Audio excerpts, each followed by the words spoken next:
কাগজ আর কলম এটা দিয়ে না কোনো রাজনৈতিক দলকে আপনি নিষিদ্ধ করতে পারবেন না। রাজনৈতিক দল কাগজ কলম দিয়ে আজ পর্যন্ত পৃথিবীর ইতিহাসে নিষিদ্ধ হয় নাই।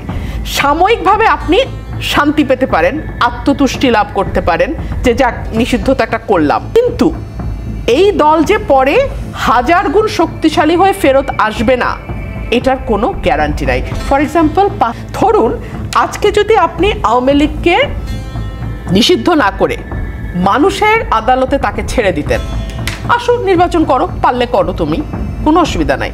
আপনি আমরা বলেন তো তন্নি 300 আসনের কয়টাতে আওয়ামী লীগ সাহস করে প্রার্থী দিত? আর যদি প্রার্থী কাউকে দিত, তাকে হাতে পায়ে ধরে যদি প্রার্থী করাও হতো, আপনি কি সত্যি মনে করেন যে সে সেই এলাকায় গিয়ে প্রচারণা চালিয়ে নির্বাচন করার সাহস দেখাতে পারতো? পারতো না। আরও পারতো না যদি 1 বছরে ডক্টর ইউনূস প্রমাণ করতেন যে তার শাসনকাল হাসিনার শাসনকালের চেয়ে বেটার ছিল। যদি এইটা আমরা সকলে মিলে ইউনূস সরকার যদি এটা প্রমাণ করতে পারতো, তাহলে একটা আসনে ক্যান্ডিডেট দেওয়ার সাহস আওয়ামী লীগের হওয়ার কথা না।